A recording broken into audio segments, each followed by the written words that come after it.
all the time. So, so I would like to start with the different modalities and their development. Then I will talk about why it is important to study numerals.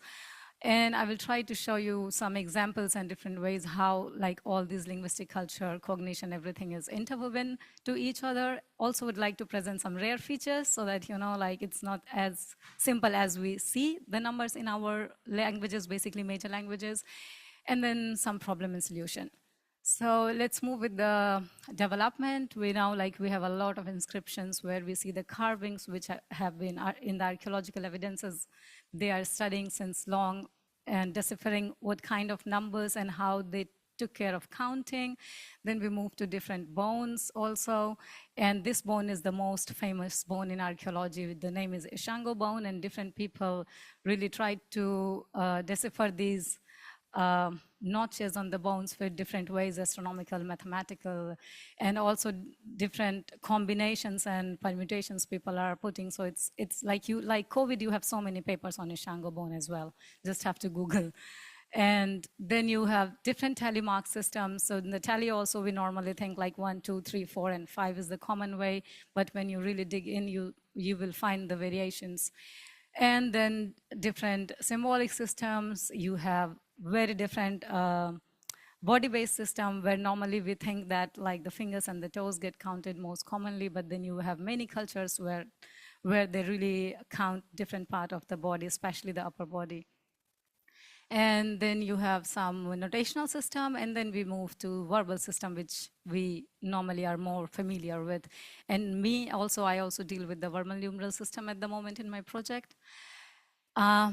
The next thing is why to study numbers, because we know that it is one of the very important factors which differentiate us from the humans, and it allowed, which differentiate us from the animals. They do also, there are some studies where they say that like at the subitizing range, they can understand maybe some 1, 2, 3, 4 numbers, but they cannot communicate in the large quantities like us. And they have really very interesting cognitive and typological perspective, which we are studying in MPI EVA in Leipzig under Quanta project. And we know that they are present in almost every community, but they are really strikingly diverse at all the different modalities which I explained before. So especially one of the best example is of body-based system in Oxampin. I would like to give you a bit of the literature on the numeral system, which are really less, especially when we see it from the typological perspective. So this is one of the chapters from Walls, I guess 131. So this is one of the features where, again, what all you know about the numbers here is about their base system. And I will come back to base again. And there's a one paper by Khalude and Werkirk on the typology, but again, only focusing Indo-European languages. And there's a one, till now, I guess the biggest repository or database which we have on numerals is the Numeral Bank, which is kind of similar to Gram Bank. And in this Numeral Bank, I am also building my own database, which is called SAND, which is a South Asian numeral database. And for most of all these languages, I have collected data by my own during, in my field work. But some few places like Andaman and Pakistan is a bit difficult place for me to go. So those are secondary data. And for this languages, again, I have also till now for this project have coded only for base system, same as the Numeral Bank. So Numeral Bank actually in total contains more than 5,000 languages, I guess 5,093 languages. And this is also, at the moment, can only tell you about the base, what base system these all languages belongs to. And when I'm saying base is basically that, base is basically the form on which you add all the recurring smaller units, basically 1 to 9 most commonly, and then you form the further complex numbers on which you build the further number. So if it's 10, if it's a decimal base, it will be like 10. So you see 30, 40 will be built on 10, and further you keep adding 1, 2, 3, like 30 plus 1, 31, and in Bijasimal system, it's 20. So these are the most common base system found across languages, but then you have some quaternary, quinary with decimals, hexadecimal, different bases, but they normally works in the combination because quinary don't go, or quaternary don't go further 20, max 25. Further, they are again built on decimal. So this was the overview from the work which has already been done. And what I wanted to show you, some different aspects where we every time encounter with numerals. So linguistically also, if I see the grammar when I was doing my PhD, I see I only get 5 to 10, 20 some numbers, not dealing much more in details, but it has so many different aspects to study.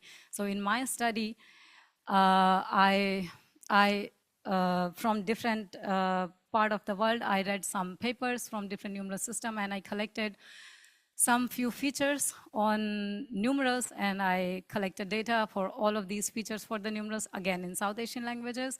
And then my book is already out, which deals with all those features. I can't go in the details with all these features at the moment. Some rare features I would like to present, which I found, which was really interesting to see. For example, with one numeral, we think, okay, one could be one, this way, finish. But number 1 or 2 or 3 could have many forms as well. So in Kannada, you see that one is vandu basically here, but when this one is used in attributive form, it is one boy is obba hadgu, not vandu hadgu. So same with the 2. Iridu is 2, but if it's 2 boys in attributive form, it's Ibaru. You have another Dravidian language called Southeastern Kolami. Here you see the form for 1 changes for human male and human female. For 2, 3, and 4, there are 3 different forms of 2. You see Idar, 2 boy, 2 girl, and 2 house. They all the 2's are different. And from 5 onwards, it's anyways borrowed from Indo-Aryan Hindi language. Then you have one more Mudiligadba, which is also typically based on decimal system, but you see the first 4 numbers, they have like different 4 for different gender. Some other rare feature, for example, use of the subtractive. Subtractive is not very, very common features, but you can find somewhere here and there. So in South Asian languages, only Dravidian and Indo-Aryan have some subtractive numerals where they use subtraction as an arithmetic operation to join the constituents of the cardinals. But they work differently. In Dravidian, it's in the 8 and 9, and then the same 8 and 8 is 10 minus 2, 9 is 10 minus 1, and same get added for the further numerals. In Indo-Aryan, it works like only the series of 19s, so 19, 29, 39, 49. So they just subtract it from their next numbers. For example, 29 is 30 minus 1, 39 is 40 minus 1, 49 will be 50 minus 1, like that. Then overcounting is one of the very interesting feature which I never thought of before delving into the numeral system, that like your 50 could be 20, 20, 20, the half of the third 20. So this is how in Bordis they make 50, which is halfway through the third interval of 20. In the past, score was very common mathematical concept which they used to use, which somewhere got eroded. And it's not only the Bordis, and in one Dzongkha language, I also found in the Ao, this is another way of forming overcounting, where 16, when I saw the grammar book of the Ao, it was 20 not brought to 4, something like that, 16. But when I was in the field, it was 10 plus 6, already moved towards decimal. And same with the Sema, it was 20, half of the 20, which will be 10, and then 9 will be 19. But when I was in the field, it's again 10 plus 9. A very interesting feature was like to see the presence of trillion and quadrillion in the small indigenous language, in the tribal languages. Ho is Austroasiatic and Lotha is Tibeto-Burman languages. So normally in any small of the languages, I never found any numerals like which is dealing with trillion or 10 trillion. But I still have no answer how, when they developed it, how it come from. I still have to look into that. But this was something very interesting for me. Only these 2 languages out of 150 languages almost, I found this one. These having numbers this far. I'll try to skip this part. I go quickly because I want to just give the impression how important it is. So we have ample number of publications, ample number of publications on numeral processing and cognition, but most of them basically deals with the cardinal numbers either only or, yeah, thank you. either cardinal numbers or they deal with major languages. Most of the papers deal with like that. But then we have some few papers, basically work by Andrea Bender and Beller, where they are talking about the finger counting and body-based system and how it supports or hinder your comprehension and handling.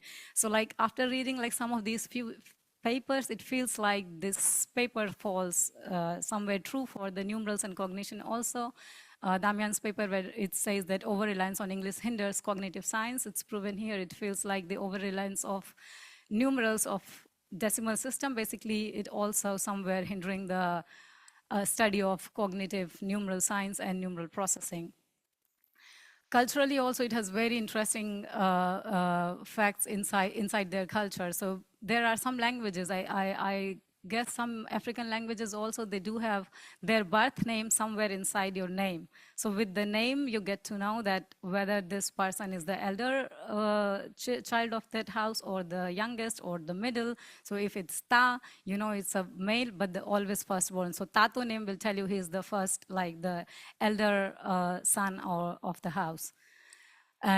The other thing is when you really try to document numbers, you go back and you ask them the measurement unit, you will get so many interesting facts about the body and the use of number for measurement units. So this work by Rupe, he has explained like worldwide the different body-based measurement units. This is a video, I don't know if I'll be able to play it. This is the video from the Roberto Zarique's fieldwork. And this language is, he says that normally they don't have their own numeral system. They invented first 3, 4.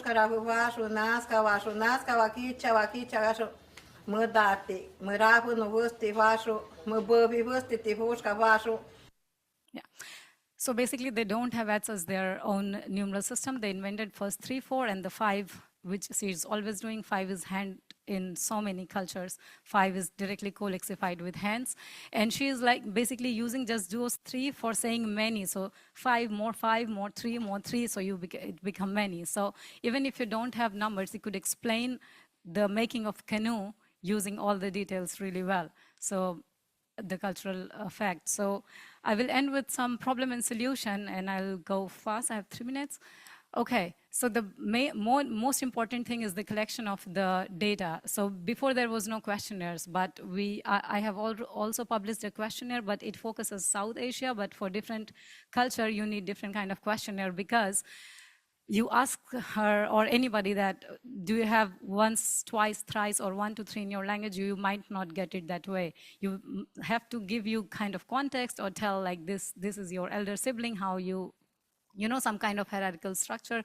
So you need to explain that way because in the first few fieldworks, I did that mistake and I thought it's not there because there is a language called Bugun. They have 3 different types of ordinals depending on time and kinship and one more thing, reference. With the reference, they have 3 different ordinal system. And as you all are in documentation, you know the importance of quality of data transcription and annotation. I will skip this part as well, where we know what are the problems, like from the colonization you start, and what are the different problems which move these languages or the structures towards their endangerment. And these are the big picture, the smaller, even just for the numerals, I have seen so many, these all factors holds true. Why these rare features? I presented like really less rare features, 3 out of many, but there are many more which are vanishing. We are moving towards crazy decimality, not even bigesimal, crazy towards only decimal system. And I know from working at least hundreds of languages that in the past, even only in India, I know the bigesimal system, overcounting system, and different mathematical concepts were inside, which all got vanished when now I am in the field work. And even I see which is called a parallel system. I see that like the older traditional people, if I'm recording them, they are using bigesimal system.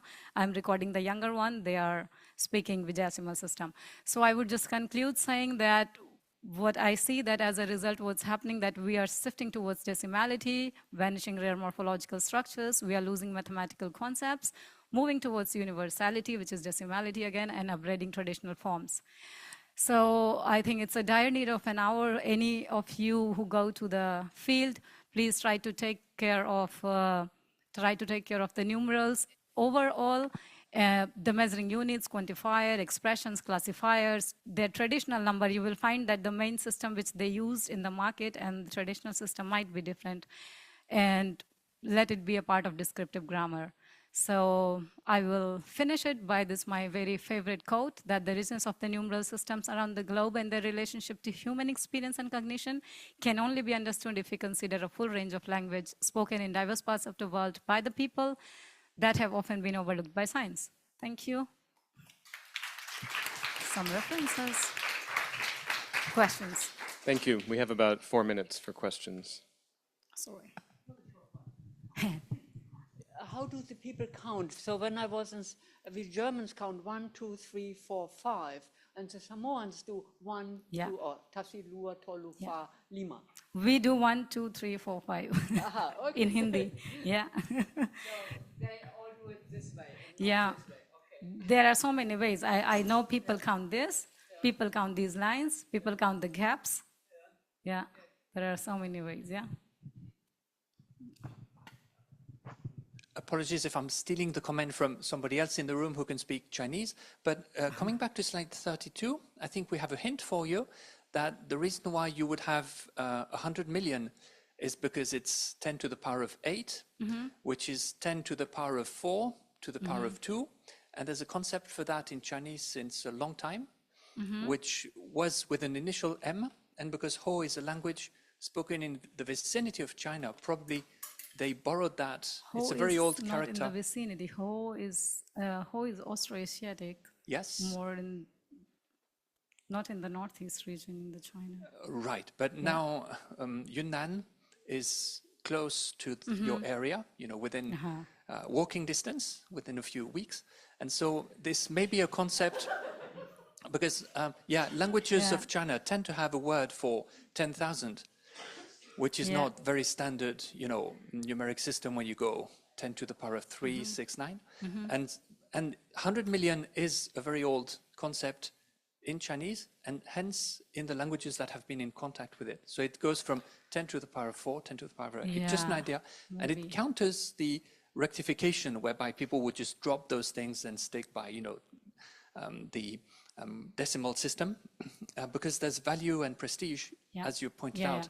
And for a long time, it has been documented that people would say, oh, your system is backwards and worthless. So there could be an element of prestige just to the east of your area. Yeah. Thank you so much. If I have that answer, I need to look after my PhD. That was one of my target. Okay. Thank you. 1 minute for another question. Mandana? I'm just saying, you need to videotape it, believe me. A lot of the numeral work is not videotaped. Yeah. You tell me. Everyone is talking about numbers. All of you have we've been like doing this. All the time. This and this and structure. All the time. Counting, and a lot of the numeral work is not videotaped. Yeah, so from now on, maybe. That was my whole idea of coming here. I don't understand. So it's because it's memory devices, right, on the body. Yeah. And they're multiplicators that they combine in the system. Yeah. That's why I really like Roberto's this video, where you see like the use of the expression are more, which is telling you how it works, but not the words. Those are not right. How she's explaining it's not true. It's like her way of explaining it.